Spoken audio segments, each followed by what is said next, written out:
After my father died in '98, my mother was with Swami. The news came to me first that my father had passed away, and so when I had to ring and tell my mother in Prashanthi that this is what had happened. God. She went straight to Swami and asked, "Is this true?" She couldn't believe it. Swami said yes. He said, "I am your husband now." I had my epiphany when I was 27 in Prashanthi, and then suddenly something happened while we were doing this chanting. Things started happening within me, and I was terrified. But Swami, he sent one of his the permanent residents there. When I told her what was happening to me, she explained to me what was happening. The Kundalini was rising, the chakras were opening. So she was able to guide me and make me understand what was happening and not to be scared of it. And I felt safe in Swami's abode with him there, but he showed me what would need to be done, and he showed me why it was going to happen at that time and why he was doing it at that time. It sounds like you have surrendered to Swami. She is a devotee, a teacher, and a trustee of the Ganesh Temple in Wimbledon, England, founded by her father, Europe's first Hindu temple. Geeta Maheshwaran, a high-energy woman and a highly spirited follower of Sri Satya Sai Baba. Welcome to Souljourns. This interview was recorded in Wimbledon, England in May of 2016. So where are you today in your Sai walk? Personally, or? Yes, personally. Swami has shown me the path that I need to take in life. He's blessed me with a wonderful husband and children who will go along the path with me. I had the chance when I was just about to get married not to take that path, but he guided me and showed me exactly what I needed to do and showed me that this was the path I needed to take. And now the Sai Mandir, the children in particular, I love teaching the children. We're so blessed to have that opportunity, and the temple are my life and the family as well. So take that paintbrush and do a little more coloring in of what that path looks like to the person who knows very little about Sai Baba and the spiritual path you speak of. I think Swami has, he's within all of us, and he just seeps in, and he brings people to us at the right time to guide us, to correct us a little bit if we need to, and also to give us the answers. When I was 27, the first time I went to Swami was with my mum pulling us to go there. We thought it was just fun to have playing in the sand and not do much else. We weren't that interested in getting darshan. Now, what do you think? We feel so bad about it that much. Exactly. How many darshans we missed when I offered to look after the children who were there rather than go and get Swami's darshan. At the age of about 18, when I went after many times, I suddenly started crying, and I connected fully, and I knew. Was there a catalyst that brought that first tear into fruition, or was it just in general you suddenly started? It was general. I mean, I loved coming for Bal Vikas. I started naturally teaching. As soon as I'd finished Bal Vikas, I started teaching. Are you a teacher by trade? Yes, I am, yes. Okay. And that's another path that Swami has taken me along as well. And is that as equally rewarding for you, is teaching children about the values that Baba instills in us all? Well, I try to bring that into my teaching as well, but I think nothing compares to teaching Bal Vikas children. I think there's just such a joy. What are you going to do when those children all grow up? There'll be more children to come. We have about 350 who come now. 350? Yes, who come to the Sai Mandir. We have to do 2 sessions because we haven't got enough room for everybody. What's going on here? Some population explosion or what? Well, we're obviously doing something right. So Swami is the one who's bringing them, not anybody else. So well, you should stand up and take a bow because you're certainly an influence on these kids' lives, and their parents see it. No, it's just a joy. It's a blessing that we have just to be involved in seeing them grow and blossom. It's the same with the temple. We have the temple next door, and it's just that humble feeling of just thankfulness that God has given us that opportunity. Swami has given us that opportunity to be part of those lives and just help them to make them realize their own divinity, and they have it within them. They actually teach us more than we teach them. We may have a syllabus to follow, but my goodness, the things that they come out with they just make us stop and really find Swami in them, and it's just a joy. Now, how about you? Because it sounds like I was pretty much whistling in the wind an hour ago because your group so graciously invited me here to the south of London to give the only message I know how to give. And I was talking about Baba's highest lesson and calling for all of us to work towards our own self-identity, self-realization. Is it something that needs to be said over and over again? I think we need to be reminded every now and again. I think when we're on this wheel of humanity that we're on, it is so easy for us to just get caught up in the external bits of emotion and other things, and just giving us the opportunity to refocus and remember what our really true path is. That's so precious. That's so precious. I saw the number of people who've been just transformed by what you said, and Swami sends the right people at the right time.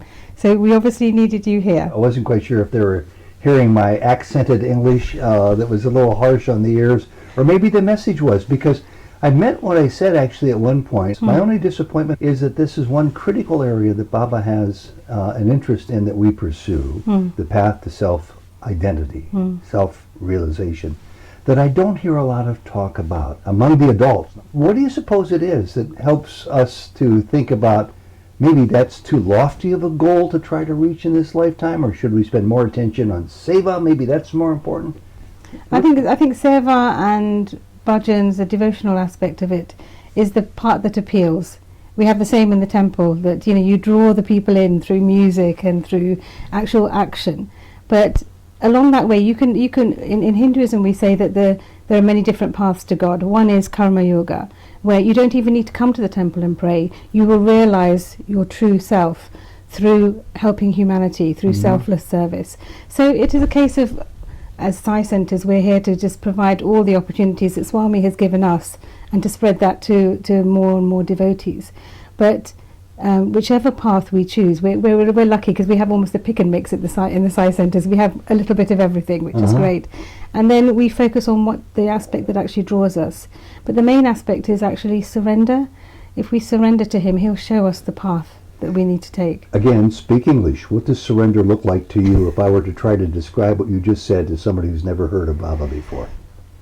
Surrender is... That's a tough one. Yes.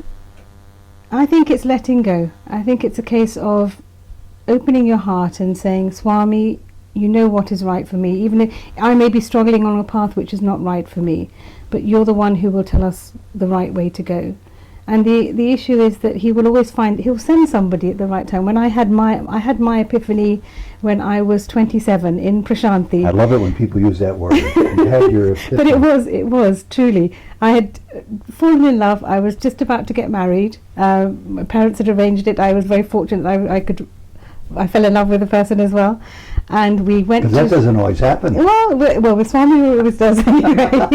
He'll choose our life partners for us. But my mum was sort of insistent, we have to go to Swami, get the sari blessed and the invitation blessed and all that. So we went there, and we decided we were going to do group chanting. And so we did the Sai Ishwaraya Vidmahem, and we did it, I think, 108 times, every evening. And I was all set with my life. I had my wedding, I had just had got my degree, and everything was right. It was on that right path. And then suddenly something happened while we were doing this chanting. Things started happening within me, and I was terrified. There were, I felt vibrations going up. I felt myself going into different positions. The problem was I didn't know because I'd never experienced it before. I'd sort of dabbled in meditation, but at some previously, but had never really taken it seriously. My path was karma yoga. I was convinced that was the right one for me, and I loved helping others. I loved teaching. And then suddenly I was petrified. My mother thought I was going to get rid of everything else, and I was going to just go along the path. I was going to renounce everything. And she had a wedding planned and everything else. It was too good to be true. This is scaring the heck out of me. But Swami, I prayed to him when he darshan time, and I just said, what is happening to me? I couldn't talk to anybody about it. He sent one of his the permanent residents there, who we knew, who'd gone there to work as a nurse at the hospital, Komalanti.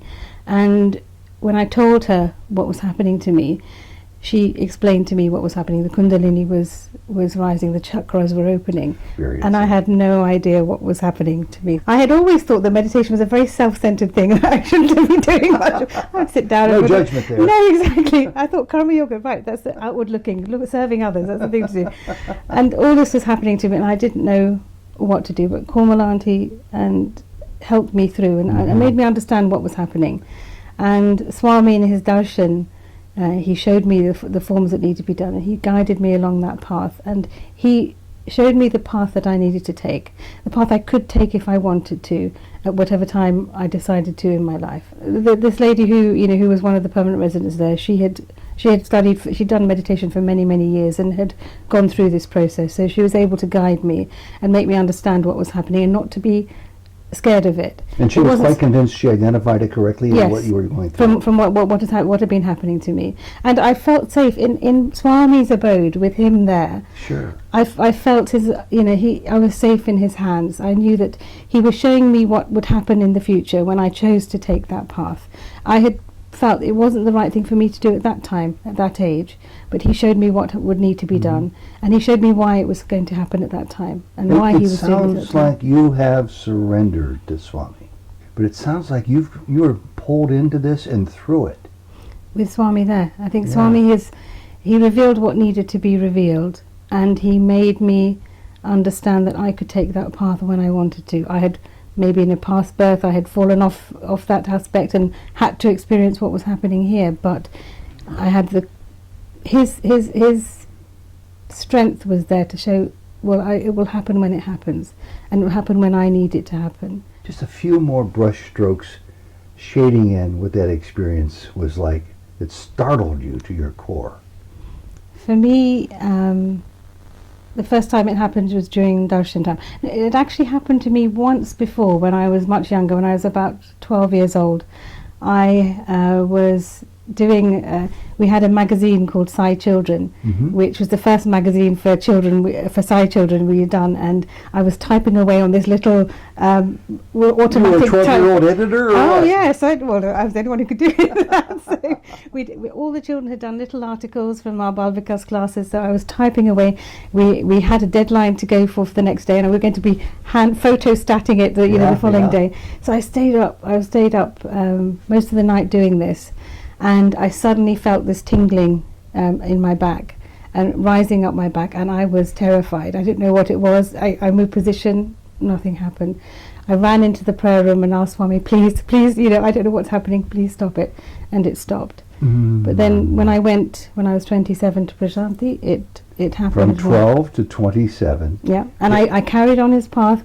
With my parents were my prime guidance. The main issue is that each person will have an individual journey, so it is not a hard and fast rule of what happens, but many of the things that have happened to me have happened to other people as well. The process that was through, but in Prashanti particularly, the vibrations there with Swami there, and even now as well, I think even sometimes even more so now, because 5 years after the passing of his form. Because the hysteria of darshan is not there now, but the meditation, and the aspect of us being able to just close our eyes and focus on his samadhi is just I feel when I meditate there now, I feel it more, because we're not distracted by his beautiful form. We're not distracted by the prospect of him coming and saying, and the history of the other people. Will I get an interview? Will he bless me? Why is he doing this to somebody? But I have to get as close as I can. Exactly. That's gone. So none of that's there, and it is just beautiful to go there now. I feel his vibrations even more now than I did when he was there, because I never had that that urge to be there, because he had given me that experience at the age of 27, and I felt that he would guide me throughout. Well, he gave it to you at 12 and 27. Do you yearn for it to return? Sorry? Do you yearn for it now to return? He brings it in when we are doing something, especially when we were building the temple the last few years.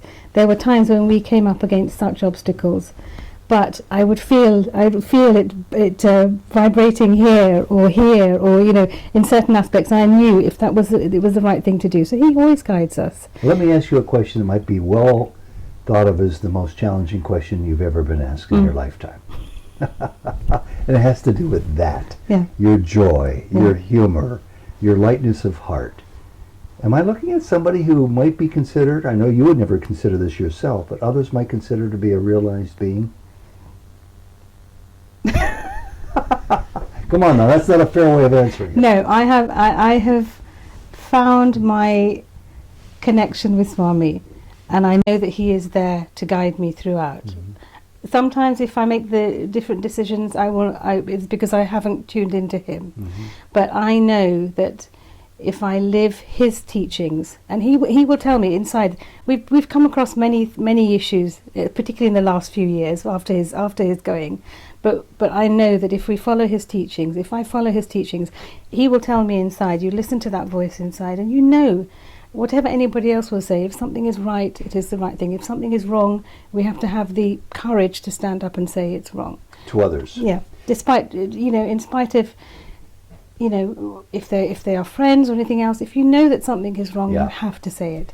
And that courage is there, but he's the one who gives that. And you have to be fearless. Do you always understand his message clearly? Do you ever run the risk of misunderstanding him?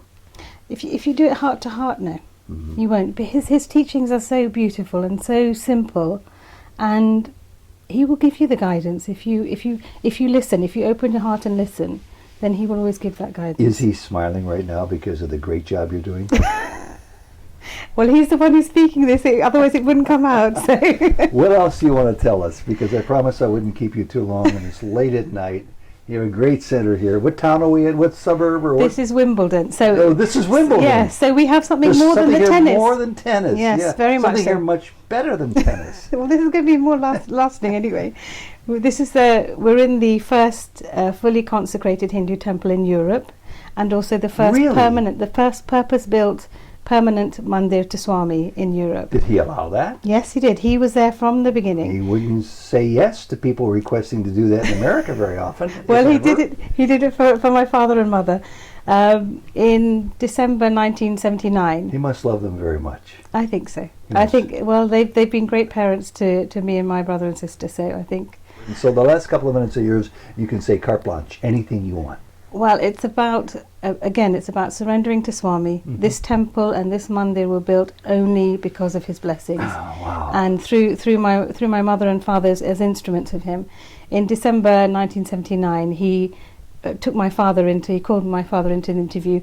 Materialized a little Ganesha, which is over here. So he materialized this for my father in December 79 and said, "Go to London and build the mandir. I'm coming soon." Well, are you still waiting for him? No, he came. We felt his presence throughout. And if you look behind, you can see Hanuman. That's there as well. Hanuman back there. What's he doing back there? I've never seen that before. It is beautiful. And Did you he ask stays. Swami what that means? No, but well, when my father was given this, he just held on to it, and he's been at the temple ever since. Your mother was glad to point that out to me inside that encasement there. And I thought she said that it was plural. A couple things that Yes, Baba yeah. materialized. This was given to my. This was materialized to my mother. What's It's that? a Shivalingam. Oh, yes, It's I a couldn't see jade it. a jade I can see Shivalingam. that too. Yeah. So this was given, I think, in 2003. I'm not going to look at my notes, but sorry, Mum, if it's wrong. I think 2003 or 2004. And he also materialized the elliptical Shivalingam just before my father died. How long has it been since your father left? 1998. Where's your he passed father away. right now? He's with Swami. That's all we know. And you know why we know? What? We have a picture of it. Oh, come on. During why the did time. you save that for the last? Well, this is it, isn't it? He during our You have so a 1979. Well, we have it. I'll send that to you. Okay. But he about 2 years ago when we built the temple, we as youngsters, after my father died in '98, Mm-hmm. my mother was with Swami, and we were here. I was heavily pregnant with my daughter, Mm-hmm.